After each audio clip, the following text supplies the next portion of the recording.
Mari kita buka firman Tuhan kita dalam Injil Yohanes pasal yang ke-11, pasal yang ke-21.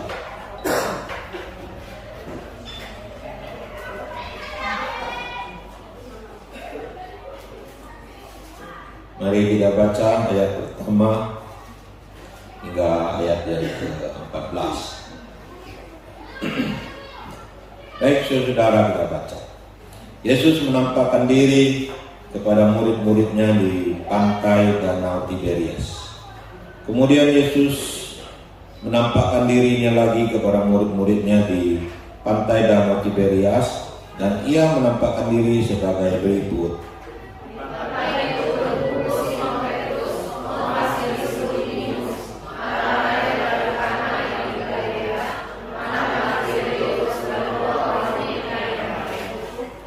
Kata Simon Petrus kepada mereka, "Aku pergi menangkap ikan."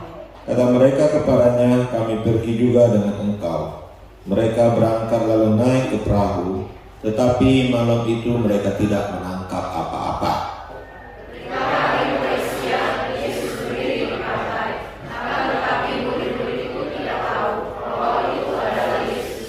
Kata Yesus kepada mereka, "Hai anak-anak, adakah kamu mempunyai lauk pauk?" Jawab mereka, "Tidak ada."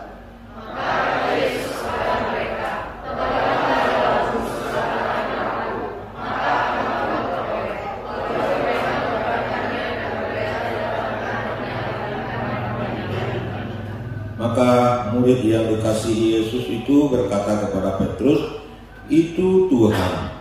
Ketika Petrus mendengar bahwa itu adalah Tuhan, maka ia mengenakan pakaiannya, sebab ia tidak berpakaian, lalu terjun ke dalam danau.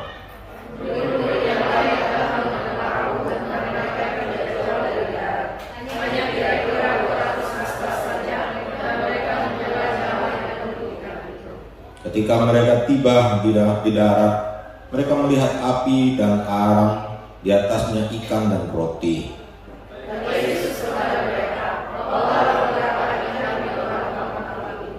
Simon Petrus naik ke perahu lalu menghela jala itu ke darat, penuh ikan-ikan besar, 153 ekor banyaknya, dan sungguh pun sebanyak itu jala itu tidak koyak.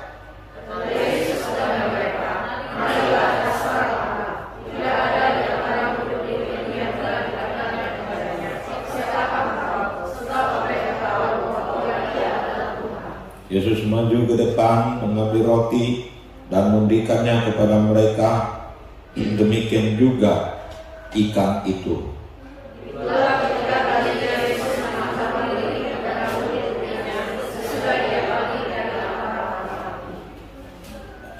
Bapak Ibu yang dikasihi oleh Tuhan Yesus, malam hari ini kita mau belajar tentang dari kekosongan menjadi berlimpah-limpah. Saudara-saudara, saya pernah mendoakan seorang ibu yang tidak punya anak, ya. Ketika didoakan, akhirnya beberapa waktu kemudian dia hamil dan akhirnya dia memiliki anak. Tapi bukan hanya itu, setelah itu dia kembali tahun depan hamil lagi, saudara, dan punya anak lagi, dan seterusnya. Akhirnya anaknya cukup banyak, saudara. Nah, saudara-saudara pun dikasih oleh Tuhan, dari kekosongan menjadi ada dan berlimpah-limpah, saudara. Nah, saudara-saudaraku yang dikasihi oleh Tuhan Yesus, malam hari ini kita melihat murid-murid yang tidak mendapat apa-apa, akhirnya mendapat yang berlimpah-limpah, saudara.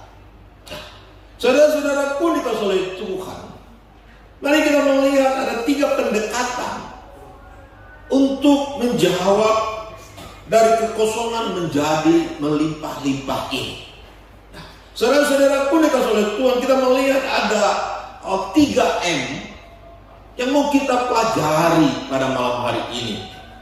Pertanyaan untuk menjawab 3M ini. Ya. M ini adalah mengapa, saudara-saudara. Jadi ada 3 pertanyaan mengapa dari peristiwa ini, saudara-saudara. Ya, M yang pertama, saudara-saudaraku dikasihi oleh Tuhan, adalah mengapa murid-murid tidak mendapatkan ikan. Mengapa murid-murid kosong? Saudara-saudara, apa yang menyebabkan sehingga mereka tidak mendapatkan ikan sama sekali ketika mereka menangkap ikan semalaman, saudara-saudara? Nah, saudara-saudaraku yang dikasihi oleh Tuhan Yesus, cerita ini dimulai daripada Petrus yang mau pergi menangkap ikan. Mungkin dia mau mengisi waktu karena tidak ada peristiwa yang terjadi lagi. Dia mungkin menunggu bagaimana perintah Yesus selanjutnya untuk mereka. Saudara-saudaraku dikasihi oleh Tuhan, akhirnya dia pergi menangkap ikan. Dan murid-murid yang lain juga banyak yang mengikuti dia untuk menangkap ikan. Saudara-saudaraku dikasihi oleh Tuhan, tetapi kalau kita melihat semalaman mereka mencari ikan dan tidak mendapatkan ikan sama sekali. Sekarang pertanyaan adalah mengapa mereka tidak mendapatkan ikan? Saudara-saudara, jawabannya adalah kemungkinan besar ini sudah disutradarai oleh Tuhan sendiri atau diizinkan oleh Tuhan sendiri sehingga mereka tidak mendapatkan ikan, saudara-saudara. Saudara-saudaraku yang dikasihi oleh Tuhan Yesus, Allah adalah Allah yang menjadikan langit dan bumi. Allah adalah Allah yang menciptakan ikan-ikan itu sendiri. Tetapi murid-muridnya sendiri pergi mencari ikan, tidak mendapatkan ikan satu ekor pun sepanjang malam, saudara-saudara. Ini jawaban yang pertama. Allah punya rencana yang indah di balik persoalan yang mereka hadapi. Allah membuat sutradara itu terjadi. Mungkin untuk bertemu dengan mereka, dan mungkin juga punya rencana-rencana yang indah di balik semua ini. Saudara-saudaraku yang dikasihi oleh Tuhan Yesus. Tapi jawaban yang kedua adalah kemungkinan mereka ini adalah orang yang ketika mencari ikan itu, mereka tidak mengandalkan Tuhan, tapi mereka hanya mengandalkan kekuatan mereka sendiri, saudara-saudara, di dalam mencari ikan itu, saudara-saudara. Karena kita tahu Petrus dan teman-teman adalah orang-orang yang sangat profesional di dalam nelayan mereka. Profesi mereka zaman dulu ketika 3,5 tahun yang lalu. Saudara-saudaraku dikasihi oleh Tuhan, tentu sepanjang malam mereka mencari ikan dengan kemampuan yang ada pada mereka, saudara-saudara.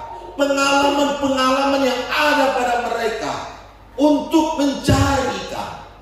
Tetapi mereka tidak mendapatkan ikan sama sekali. Saudara-saudaraku dikasihi oleh Tuhan. Mengapa?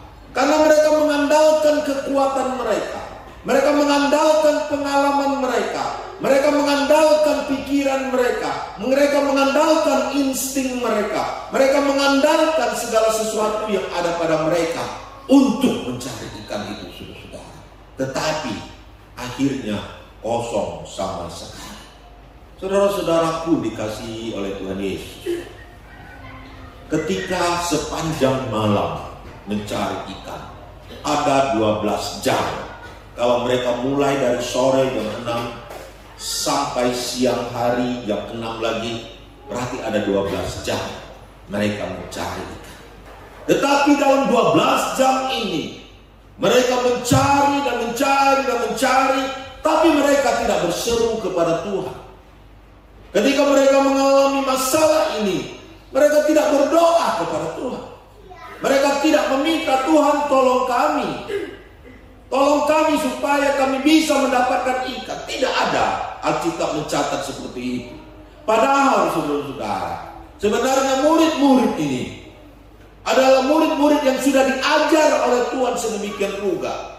3,5 tahun mereka sudah diajar begitu rupa, saudara-saudara. Yesus sebagai dosen mereka tentang kuasa Allah, tentang doa dan seterusnya sudah mereka pelajari, saudara. Bahkan Yesus mengajar mereka bagaimana berdoa. Dan bagaimana juga Yesus sendiri menunjukkan kepada mereka bagaimana berdoa itu sebenarnya, saudara. Tapi di dalam menghadapi masalah, mereka tidak berseru kepada Tuhan, saudara. Mereka mengandalkan diri mereka sendiri. Mereka tidak peduli dengan cara-cara berdoa di hadapan Tuhan, saudara. Mereka tidak berseru kepada Tuhan, saudara. Mereka adalah orang juga yang telah melihat bagaimana mujizat-mujizat Allah terjadi. Bagaimana orang-orang sakit disembuhkan. Mereka juga adalah orang-orang yang pernah pergi memancing ikan. Dan ketika ikan itu dipancing, ikan itu dapat. Dan di dalam ikan itu ada uang, koin uang untuk membayar pajak, saudara-saudara. Mereka orang-orang yang pernah mengalami mujizat Allah secara luar biasa, saudara-saudara. Bahkan juga murid-murid ini adalah orang yang pernah mengalami mujizat Allah. Bagaimana ketika di dalam Lukas pasal yang kelima, bagaimana tidak ada ikan, dan ketika Yesus menyuruh mereka menaburkan itu jalan mereka di tempat yang dalam, akhirnya mereka mendapatkan ikan. Saudara-saudaraku yang dikasihi oleh Tuhan, dan mereka juga adalah orang-orang yang telah melihat Tuhan Yesus bangkit dari antara orang mati. Mereka juga melihat Yesus menampakkan diri kepada mereka. 2 kali mereka melihat Yesus menampakkan diri.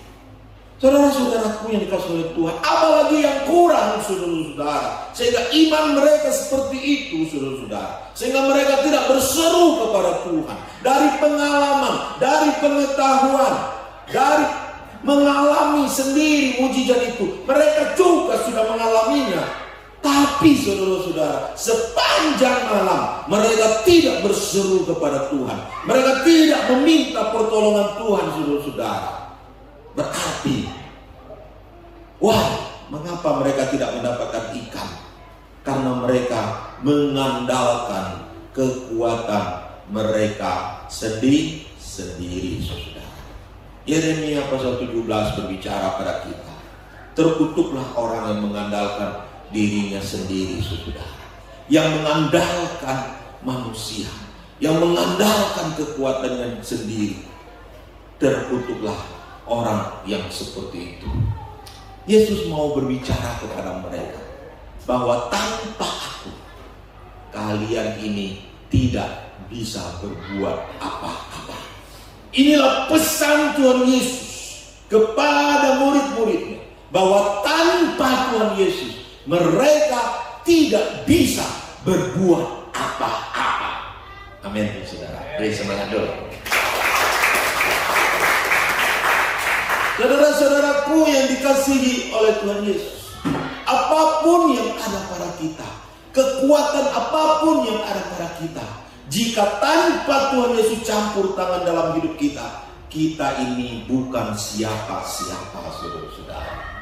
Saudara-saudaraku yang dikasihi oleh Tuhan, tadi malam saya sempat selenting sedikit lihat film, ya. Ada film yang berbicara begini, Pemburu Iblis judulnya. Ada seorang pemuda yang memiliki kekuatan yang luar biasa.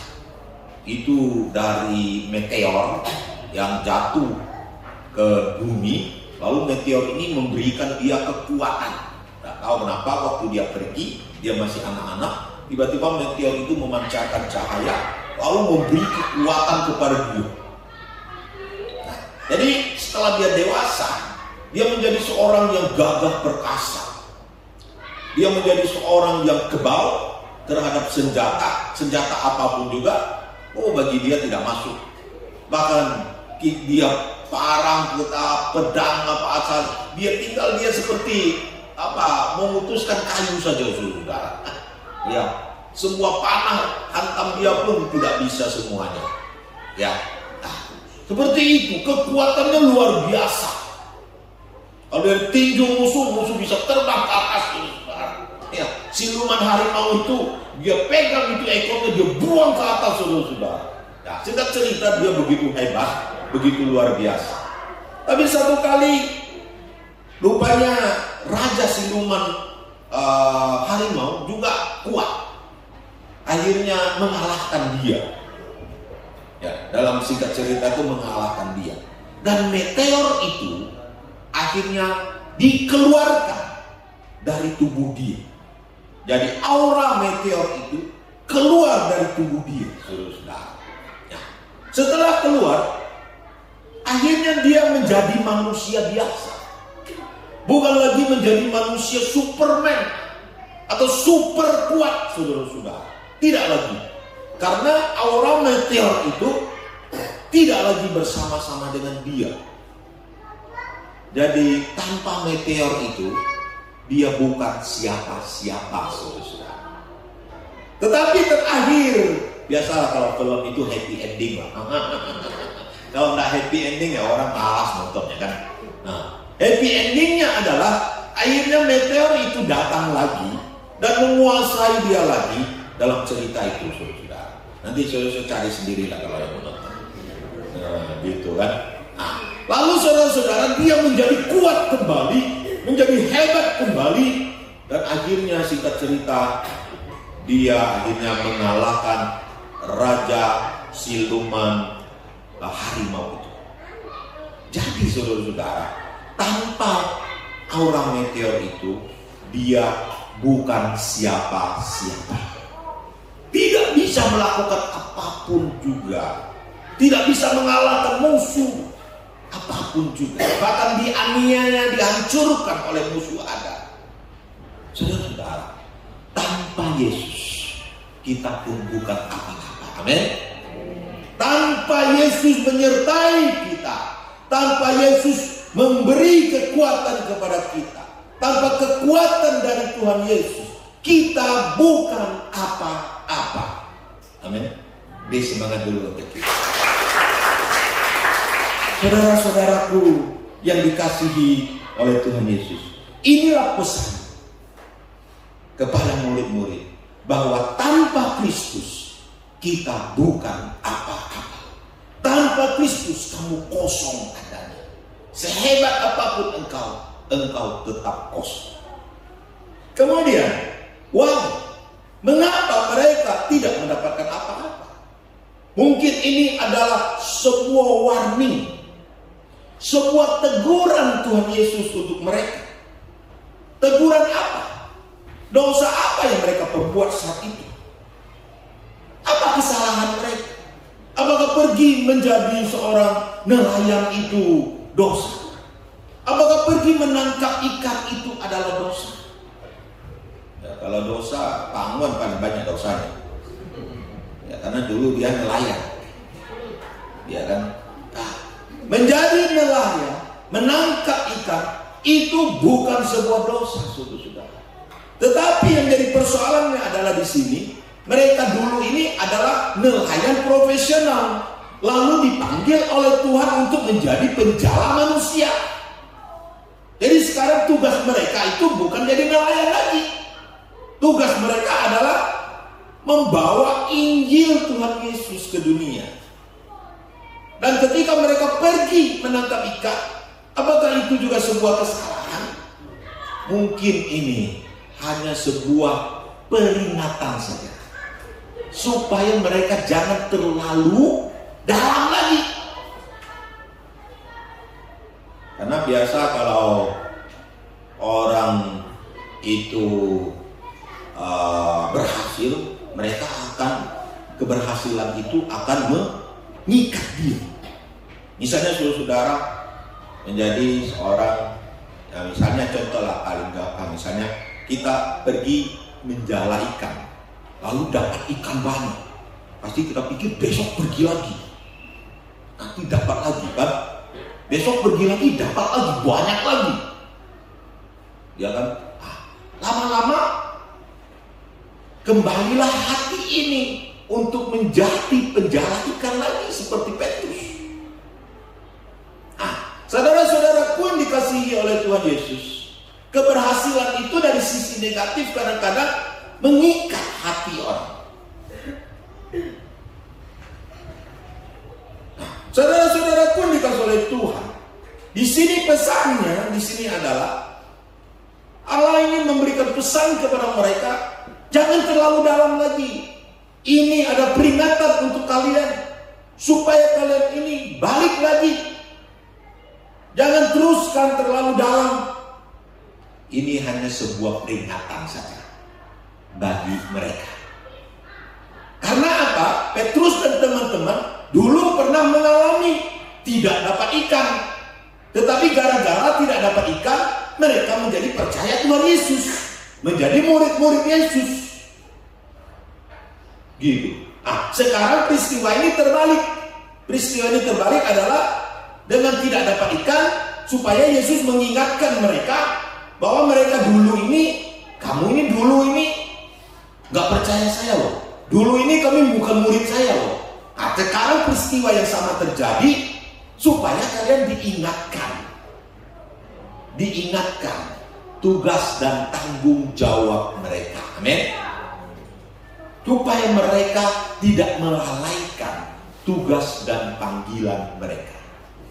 Saudara-saudaraku yang dikasihi oleh Tuhan Yesus, kadang-kadang kita sebagai orang percaya, kita ditegur oleh Tuhan. Ketika kita berjalan bukan dalam kehendak Tuhan, ketika kita berjalan dalam keinginan-keinginan kita, kadang-kadang kita berjalan dalam dosa, kadang-kadang kita ditegur. Bagaimana Tuhan menegur kita? Tuhan pertama mungkin menegur melalui firman Tuhan yang kita baca setiap hari, melalui khotbah-khotbah yang kita dengar setiap hari. Tetapi kadang-kadang Tuhan menegur kita melalui khotbah-khotbah hamba-hamba Tuhan di gereja lokal. Kenapa? Karena hamba-hamba Tuhan gereja lokal bergumul banyak untuk saudara-saudara, sehingga dia lebih banyak mengerti kelemahan dan kekurangan saudara-saudara, kelebihan saudara-saudara di mana, kondisi hidup saudara-saudara di mana. Sehingga kadang-kadang hamba Tuhan di gereja lokal dipakai oleh Allah untuk menegur saudara-saudara. Jadi saudara-saudara, ini pastor ini makin lama makin gila aja khotbahnya. Saudara, ada orang yang menyisukan gitu, khotbah pastor ini makin gila deh, tegurannya makin pedas. Saudara-saudara pun dikasih oleh Tuhan, kadang-kadang Tuhan tegur kita seperti itu. Saya pun bukan orang yang suka negur orang gitu kan. Negur orang itu resikonya besar, saudara. Dibenci, tidak disenangi, dimarahi dan sebagainya, saudara. Ya kan? Saya tidak mau orang membenci saya. Saya mau orang senang dengan saya, bisa bergaul, bersendakura dan sebagainya. Saudara-saudara, tapi ketika teguran-teguran melalui lisan ini melalui tulisan dan pembicaraan ini tidak diindahkan oleh kita, biasanya Tuhan menegur kita melalui peristiwa demi peristiwa. Supaya apa? Supaya kita kembali kepada Dia. Bukan Tuhan jahat, saudara, tapi Tuhan ingin kita kembali kepada Dia dan berjalan dalam kebenarannya dan dalam kehendak-Nya. Amin. Beri semangat dulu. Saudara-saudara pun dikasih oleh Tuhan, murid-murid kemungkinan menghadapi hal seperti itu. Allah yang penuh kasih membentengi mereka supaya mereka tidak lebih jauh dari Tuhan. Amin. Nah, kemudian saudara-saudara, M yang kedua yang mau kita pelajari, M yang kedua, mengapa? M yang kedua adalah dikatakan, maka kata Yesus kepada mereka, ayat yang kelima, kata Yesus kepada mereka, hai anak-anak, adakah kamu mempunyai lauk pauk? Jawab mereka, tidak ada. Ayat keempat, ketika hari mulai siang, Yesus berdiri di pantai, akan tetapi murid-murid itu tidak tahu bahwa itu adalah Yesus. Pertanyaan yang kedua, M yang kedua adalah, mengapa mereka tidak tahu itu adalah Yesus? Aneh sebenarnya. Peristiwa ini peristiwa aneh. Mengapa? Karena Yesus tampil di depan mereka, tidak ada perubahannya. Dan Yesus tampil di depan mereka itu pada hari siang. Kalau hari malam mungkin saja, saudara.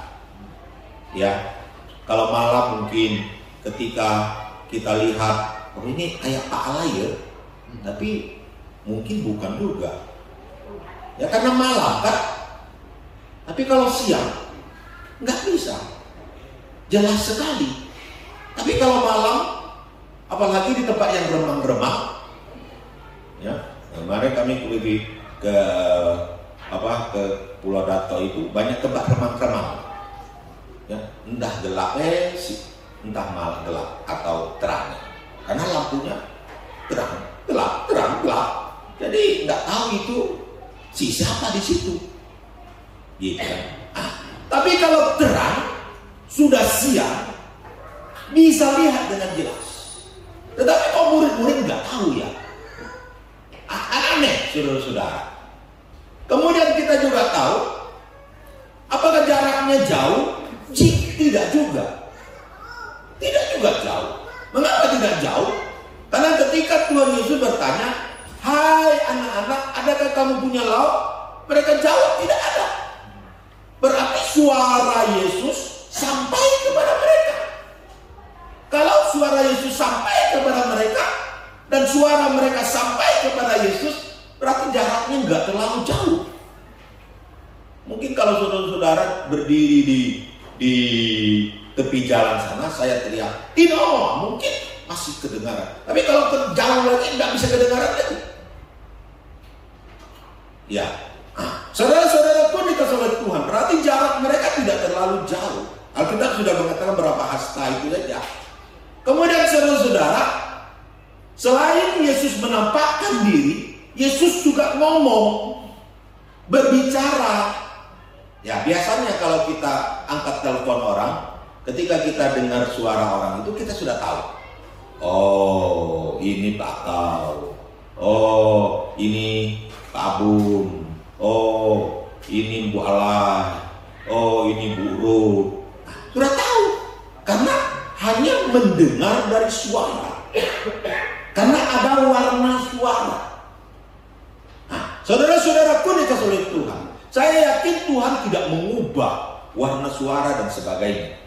Tuhan kita bukan Tuhan yang pelin-pelan dan mempermainkan murid-muridnya. Suaranya tetap suara seperti itu. Tetapi yang menjadi persoalan sekarang, mengapa murid-murid tidak tahu itu adalah Tuhan? Apa masalahnya? Masalahnya adalah di hati. Mengapa di hati? Karena mereka sedang susah. Mereka sedang sedih. Mereka sedang kesel. Mereka sedang marah. Mereka sedang kecewa. Mengapa mereka kecewa? Mengapa mereka sedih? Mengapa mereka marah? Karena apa? Karena tidak dapat ikan. Ya. Dulu saya pergi mancing juga dengan Teddy dulu Pak David tidak dapat ikan. Hati ini kesel, jengkel. Kenapa? Karena tak dapat ikan. Nanti pulang-pulang sampai di rumah, Cimu tanya mana ikan? Aduh sedih. Ya kan? Mungkin juga bumbunya sudah disiapkan tapi tak ada. Ya, sampai-sampai kami dengan mereka itu beli di tengah jalan. Ngakal-ngakal dikit. Tapi ketika ditanya dari mana? Dari uang. Nah, saudara-saudara, karena kalau tidak dapat nanti diomelin kan? Paling tidak di apa? Dicibilin. Paling tidak diapain? Ya. Suaranya tahu kan? Nah, saudara-saudaraku dikasih oleh Tuhan, ketika kita kesel, ketika kita sedih, ketika kita kecewa, itu kita susah mau melihat Tuhan. Sama seperti Maria Magdalena. Maria Magdalena ketika bertemu dengan Yesus, padahal itu muka dengan muka sudah. Bukan jauh-jauh lagi. Yesus juga berbicara kepada dia. Hai ibu. Tapi dia masih mengira itu adalah penunggu taman. Dia tidak tahu itu Yesus. Padahal Yesus sudah di depan dia dan berbicara kepada dia. Kenapa? Karena dia dikuasai oleh kesedihan. Dia dikuasai oleh kekesalan hatinya. Saudara-saudara pun dikasih oleh Tuhan. Makanya kalau kita mengalami kegagalan, kita mengalami kesusahan hidup, kita mengalami masalah-masalah hidup, hati ini harus dijaga. Amin. Jangan sampai hati ini kacau. Jangan sampai hati ini terlalu bersedih. Karena kalau kita terlalu bersedih, kita tidak akan pernah melihat Tuhan. Walaupun Tuhan hadir di tengah-tengah kita. Kemudian yang kedua, mengapa mereka tidak tahu itu adalah Tuhan? Karena mereka terlalu berfokus kepada pekerjaan mereka. Mereka terlalu berfokus kepada ikan yang mau mereka tangkap, saudara-saudara. Karena ketika tidak ada ikan, fokus mereka tetap kepada ikan itu, saudara-saudara. Sehingga karena terlalu berfokus kepada ikan itu, Yesus datang pun, Yesus berbicara sekalipun kepada mereka, mereka tidak bisa mengenal Tuhan Yesus. Dan tidak tahu itu adalah Yesus. Jika hidup kita sebagai orang percaya terlalu berfokus kepada dunia ini, terlalu berfokus kepada uang, terlalu berfokus kepada masalah, terlalu berfokus kepada gol-gol yang kita inginkan, maka kita tidak akan pernah melihat Tuhan. Tuhan datang pun kita pikir bukan Tuhan yang datang. Makanya kadang-kadang ada orang yang jatuh atau putus cinta, ya, sudah dikuasai oleh putus cinta. Bahkan dia berkata, hidupku ini sudah tidak ada arti. Maka dia susah bertemu dengan Tuhan. Bahkan saudara-saudara datang pun mereka tidak pusing lagi. Karena hidup dia terlalu berfokus kepada sesuatu yang ada di depan dia. Saudara-saudaraku yang dikasihi oleh Tuhan. Makanya banyak orang Kristen yang gara-gara uang mereka meninggalkan Tuhan. Mengapa? Karena hidup mereka adalah berfokus kepada uang. Banyak orang Kristen yang meninggalkan Tuhan gara-gara seorang suami, seorang istri, atau seorang pacar sekalipun. Mengapa? Karena hidup mereka berfokus kepada itu semua. Jadi bukan Tuhan yang menjadi fokus dalam hidup mereka. Tuhan itu hanya pembantu bagi mereka. Mereka percaya Yesus itu supaya Yesus membantu mereka mencapai goal mereka. Mungkin mereka ingin menjadi orang kaya, menjadi mereka orang konglomerat. Ketika mereka percaya Yesus, supaya Yesus tolong mereka, supaya goal ini bisa tercapai. Mereka percaya Yesus ketika mereka sakit. Mereka ingin Tuhan Yesus datang dan menyembuhkan mereka. Mereka hanya memiliki goal itu dalam hidup mereka. Yesus bukan goal utama lagi. Sehingga ketika goal itu tercapai, Yesus no way lagi. Bahkan ketika goal itu tidak tercapai, mereka marah dengan Yesus. Sehingga Yesus pun ditinggalkan lagi. Makanya kalau goal itu fokus saudara-saudara. Saudara kaya, saudara tinggalkan Tuhan. Saudara-saudara miskin pun, saudara-saudara tinggalkan Tuhan. Mengapa? Karena fokus bukan kepada Tuhan. Karena fokus kepada uang. Saudara-saudara berhasil, saudara tidak perlu lagi Tuhan. Saudara-saudara gagal, saudara marah dengan Tuhan. Jadi akhirnya tinggalkan Tuhan. Karena fokusnya bukan kepada Tuhan. Amin. Motivasi itu sangat penting dalam hidup saya dan saudara-saudara. Ketika saudara-saudara datang ke gereja, apa motivasi saudara-saudara? Ketika saudara-saudara percaya Tuhan Yesus, apa motivasi saudara-saudara? Kalau motivasi saya dan saudara-saudara salah, satu kali pasti engkau tinggalkan Tuhan, saudara-saudara. Karena hidup ini tidak selalu aman-aman saja, saudara. Amin. Mataku tertuju padamu, senang hidupku ku serahkan padamu. Mata kita tertuju pada Tuhan.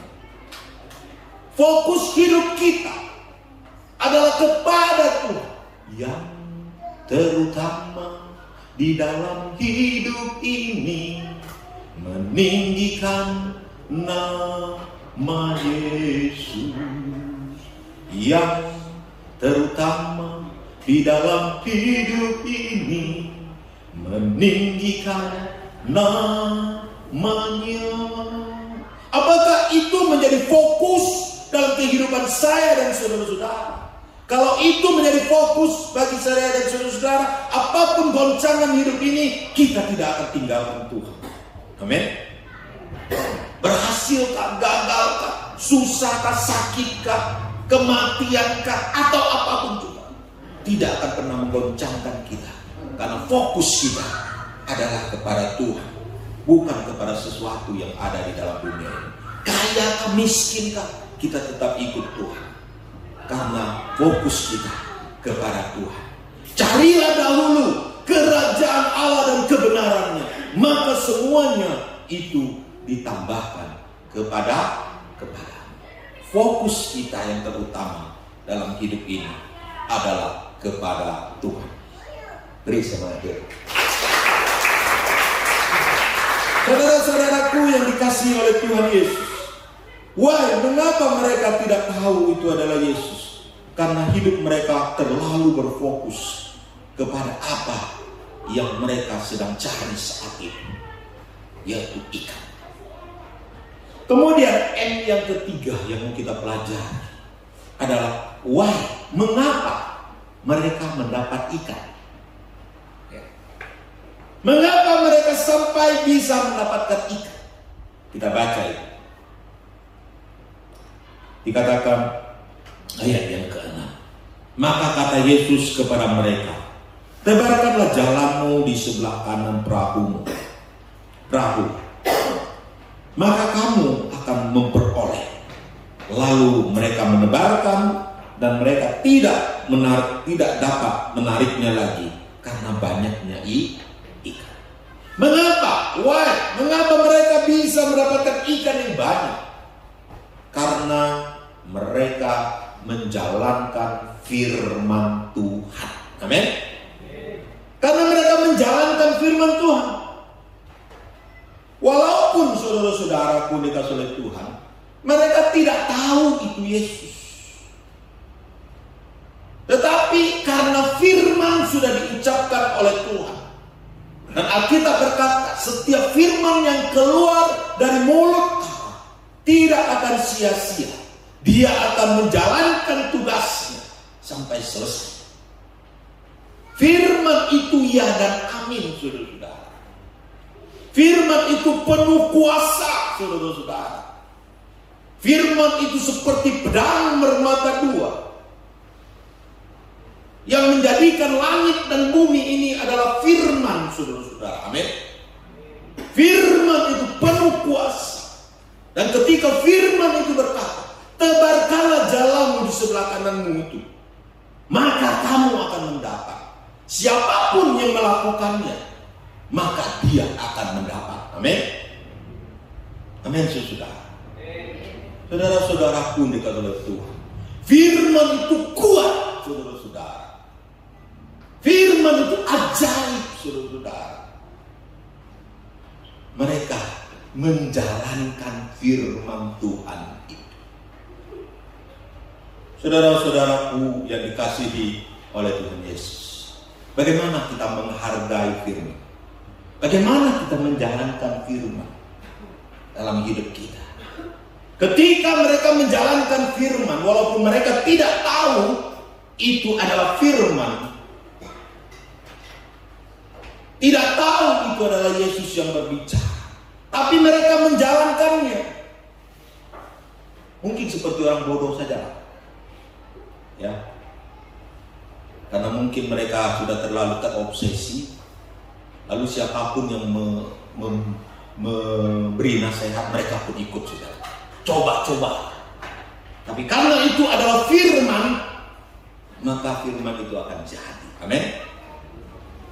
Saudara-saudaraku yang dikasihi oleh Tuhan Yesus, secara logika firman itu kadang-kadang tidak masuk di otak kita. Amin. Masukkah di otak kita? Bahkan tidak masuk di otaknya Petrus dan teman-teman. Kenapa? Di dalam Lukas pasal yang ke-5, Petrus pernah berkata peristiwa yang sama. Ini sudah hari siang,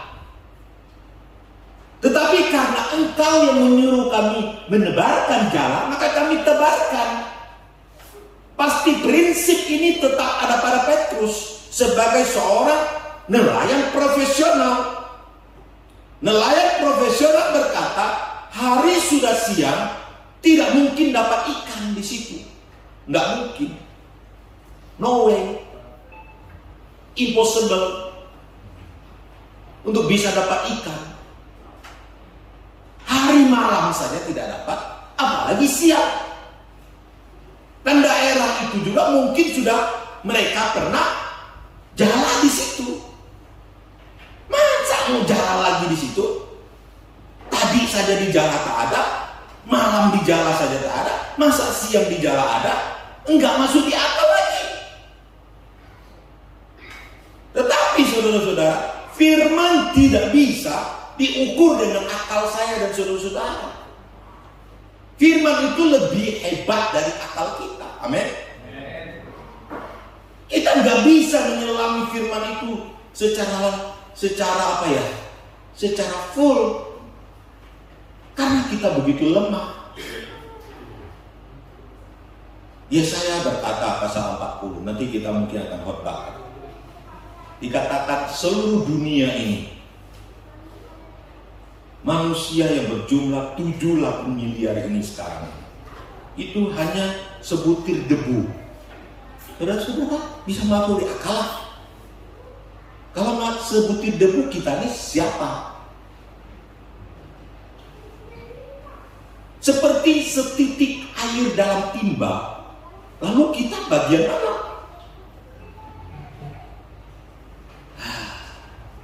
Langit dan bumi hanya sejengkal saja. Lalu berapa meter? Masuk di akal enggak? Tak masuk di akal. Nah, air menjadi anggur, masuk di akal tidak? Enggak masuk di akal. Orang mati dibangkitkan. Bahkan yang sudah jadi debu pun, atau jadi apa itu, abu pun bisa dibangkitkan. Ya. Seperti cecenya tak akal. Nanti Tuhan Yesus datang, Pak, biarkan dibangkitkan lagi, Pak.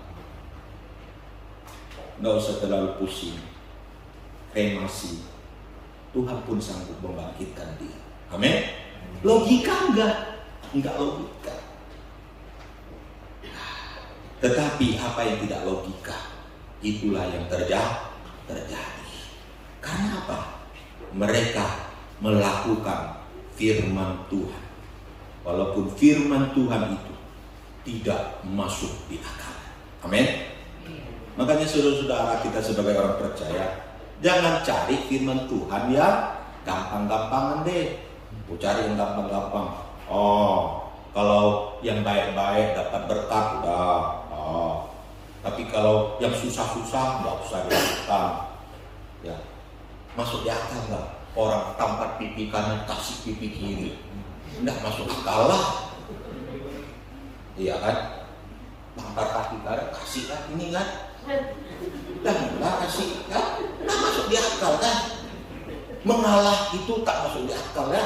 Mengalah 1 kali boleh, mengampuni 2 kali boleh, 3 kali, 4 kali, ya tonjok dia lah. Kan tak masuk di akal kan? Mengampuni itu tak masuk di akal kan? Apalagi 77 kali 7, masuk di akal tak lah? Nggak masuk di akal firman Tuhan itu. Untuk apa? Tetapi justru apa yang tidak masuk di akal itu Tuhan akan berkati kita. Amin. Jangan cari yang gampang-gampang. Kalau gampang-gampang berkatnya juga gampang-gampang, saudara. Justru yang susah-susah itu berkatnya semakin besar. Semakin susah, semakin besar berkatnya. Desa mengandung. Asal Tuhan berbicara kepada kita, mari kita lakukan. Walaupun itu susah banget sekalipun, tetap kita lakukan. Amin. Betul enggak? Nanti tiba-tiba Tuhan bicara, bilang, ya beri persembahan. Diam. Ya. Terakhirnya persembahan. Dikatakan, yang selanjutnya dikatakan, mereka melakukan apa? Setelah mereka melakukan sesuatu yang tidak masuk akal, yang kedua sebenarnya mereka melakukan sesuatu yang masuk akal. Tetapi justru yang tidak masuk akal ini susah dilakukan. Terbalik ya. Susah dilakukan sebenarnya ini. Dalam praktek sehari-hari bagi orang-orang percaya. Yaitu memberi persembahan.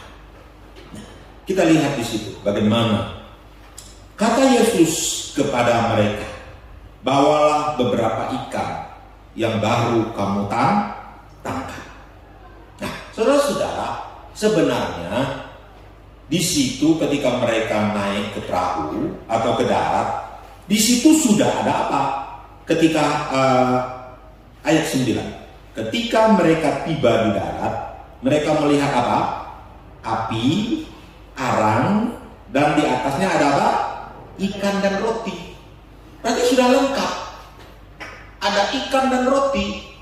Tetapi yang anehnya, ikan dan roti ini kemungkinan tidak cukup untuk murid-murid. Tapi juga aneh, mengapa Tuhan biarkan tidak cukup? Tuhan tahu mereka tidak ada lauk pauk. Tuhan Maha tahu. Sebenarnya Kristus bisa memberikan ikan yang cukup untuk mereka di atas arang itu.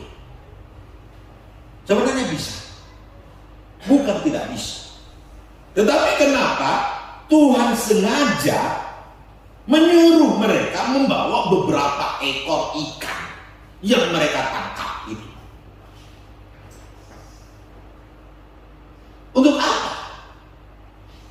Sebenarnya kalau kita melihat lagi di situ, kemudian Simon Petrus naik ke perahu dan menghela jala itu ke darat, penuh dengan ikan-ikan besar, 153 ekor banyaknya, dan sungguh pun sebanyak itu jala itu tidak koyak. Dan kita lihat sekarang, akibat Petrus taat menjalankan firman memberi persembahan, membawa beberapa ikan kepada Tuhan Yesus, akhirnya apa yang terjadi? Jala itu tidak koyak, saudara. Amin. Artinya adalah mujizat itu sempurna. Kalau koyak, kemungkinan hilang lagi ikannya, atau mungkin separuh hilang bisa. Gitu. Dan mengalami kerugian lagi karena koyak itu jalannya. Tapi tidak, saudara-saudara. Dan kita lihat juga di sini, dengan kekuatan jala yang kecil mampu mengangkat ikan yang besar, ikan yang banyak, saudara. Jadi artinya apa? Dengan usaha yang kecil, dengan kekuatan yang kecil secara manusia, bisa menghasilkan hal-hal yang besar dalam kehidupan ini. Amin. Beri semangat. Saudara-saudara, bukan berarti dengan usaha yang besar kita akan mendapatkan yang besar. Bahkan dengan usaha yang kecil sekalipun, jika Tuhan turut campur tangan di dalamnya, maka usaha yang kecil itu akan menghasilkan yang besar untuk saya dan saudara-saudara. Amin. Saudara-saudaraku dikasih oleh Tuhan, mari kita lihat selanjutnya dikatakan di situ. Kata Yesus kepada mereka, marilah sarapanlah. Tidak ada di antara murid-murid itu yang berani bertanya kepadanya, siapakah engkau? Sebab mereka tahu bahwa itu ia adalah Tuhan. Yesus maju ke depan, mengambil roti dan memberikannya kepada mereka. Demikian juga ikan itu.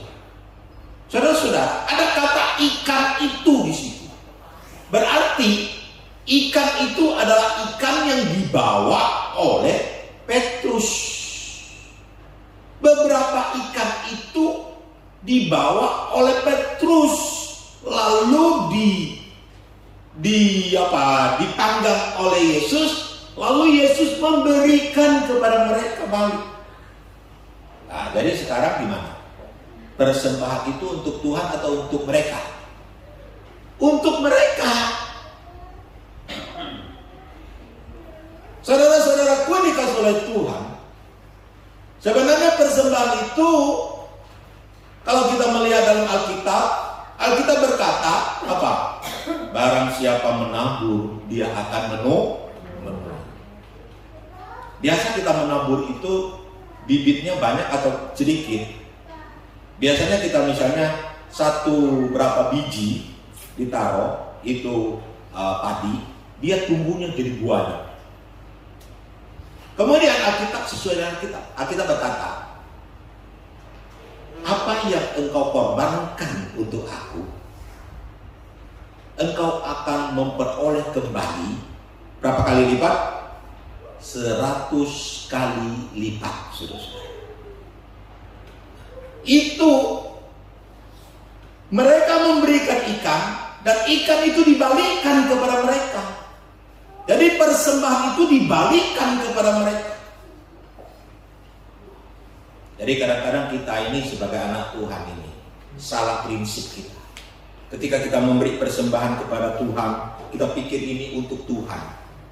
Sebenarnya apa yang kita berikan itu bukan untuk Tuhan, untuk kita sendiri. Amin. Bahkan di dalam Maliaki dikatakan, bawalah 1/10 ke rumah Tuhan, supaya di rumah Tuhan tersedia makanan. Sebenarnya ayat ini mau bicara kepada kita, makanan untuk siapa? Apakah makanan untuk Tuhan? Karena persembahan itu untuk kita. Kalau kita ingin mendapat banyak dari Tuhan, kita harus memberikannya banyak kepada Tuhan. Emang sih 100 kali lipat. Nah, kita menjanjikan seperti itu. Nah, sama seperti sekarang. Misalnya saudara-saudara pergi ke ATM, mau ambil duit. Lalu ketika duit, kalau saudara-saudara ambil 5 juta, tapi tiba-tiba ATM bilang nggak bisa. Kenapa? Karena apa? Saldonya hanya 2 juta, nggak nyampe 5 juta. Kalau saudara-saudara ingin dapat 5 juta, saudara-saudara menabung 5 juta atau lebih dari 5 juta. Seperti itu. Jadi logikanya adalah, jika kita ingin mendapat buahnya, yang menabur yang banyak. Syukur si Petrus bawa ikan yang besar-besar, betul. Coba kalau Petrus bawa ikannya yang kecil-kecil, nanti baliknya yang kecil juga atau besar? Yang kecil. Memang bonusnya ada sih, udah dipanggang sih. Ada roti juga bonusnya. Tapi kalau dia membawa yang kecil, dapat yang kecil balik, bukan yang besar. Ya. Atau Petrus bawa, seharusnya mereka 7 orang, lalu Petrus bawa hanya 2 orang, hanya 2 ekor saja. Lalu 2, bagilah itu 7 orang. Syukur Petrus ngitung dulu kan, baru dikasih satu-satu balik. Saudara-saudaraku yang dikasih oleh Tuhan, why mereka mendapat banyak? Karena mereka memberi persembahan balik kepada Tuhan. Amin.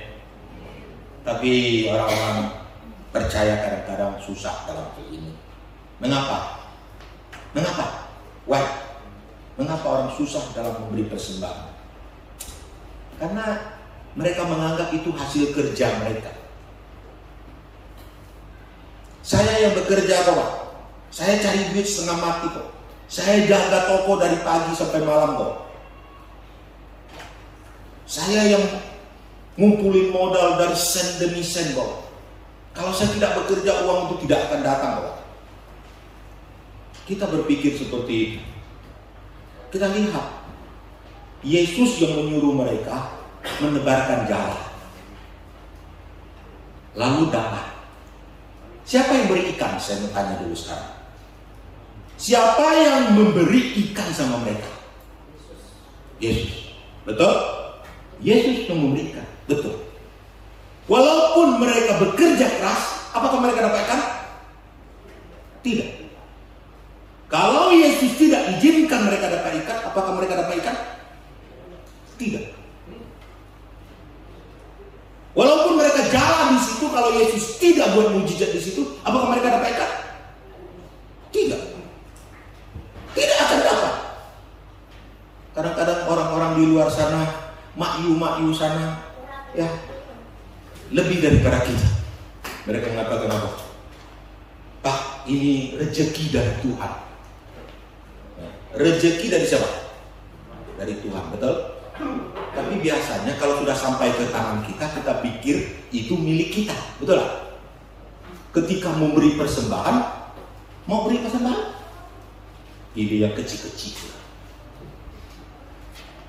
Tuhan hanya bilang 1/10 saja kita susah setengah mati, betul lah? Mungkin contoh yang paling gampang misalnya. Saya ini ngomong agak panjang karena ini ingin jelaskan lebih jelas supaya pulang jangan bingung-bingung lagi. Misalnya sekarang saya di rumah banyak buah-buahan karena saya sedang tanam buah jambu kristal, ada ratusan butir. Misalnya Pak Aloy datang, lalu saya kasih Pak Aloy 50 biji sama Pak Aloy. Akhirnya Pak Aloy bawa pulang. Ini dari Pak Stefano bawa pulang, si anak pun senang. Ada jambu kristal 50 biji dibawa pulang. Sudah bawa pulang. Tiba-tiba saya teringat bahwa saya ingin makan juga. Lalu mungkin anak-anak saya belum dapat atau ada orang tamu datang ingin dapat. Lalu saya pergi ke Pak Kaloy atau telepon Pak Kaloy. Pak Kaloy, boleh nggak kira-kira jambu yang saya kasih itu saya minta balik dikit ya, nggak usah banyak deh. 5 biji ya saya minta balik, boleh nggak Pak Kaloy? Kira-kira Pak Kaloy bilang boleh nggak? 5 biji kan? 10% dari 50. Lalu kita bilang, nggak boleh. Kok 5 biji nggak boleh? Saya kasih kamu cuma-cuma, Lek. 50 biji, lalu saya minta 5 biji nggak boleh balik. Kejam nggak orang itu? Lain kali saya tidak mau kasih dia lagi. Betul lah? Betul, 5 biji bawa balik, nggak boleh. Seharusnya begini, Bapak kasih 50 biji, terserah Bapak mau ngambil berapa balik, terserah deh. Karena itu milik Bapak, betul lah? Seharusnya begitu. Nah sekarang sama dengan juga. Ketika Tuhan memberi ikan kepada mereka 153 ekor, Tuhan juga berhak mengambil semuanya balik, betul lah? Tapi Tuhan tidak minta sebanyak itu. Tuhan hanya meminta beberapa ekor. Apa mereka bilang nggak boleh? Sekarang Tuhan berkati saudara-saudara berapa banyak? Setiap bulan dapat berapa banyak? Lalu Tuhan bilang 1/10 kasih sama saya balik. Terus Tuhan nggak bisa Tuhan. Kau sudah kasih saya, ini enggak milik saya. Kenapa? Karena kita menganggap kita ini yang mendapatkannya. Padahal itu pemberian Tuhan. Amin. Apapun yang ada pada kita itu pemberian Tuhan. Oleh karena kemurahan Tuhan ku ada sampai hari ini. Amin. Termasuk keuangan. Dari Dia, oleh Dia, dan untuk Dia. Beri semangat dulu. Coba kita kasih tahu sama-sama. Dari Dia, untuk Dia, oleh Dia, dan untuk Dia. Kita bangkit berdiri.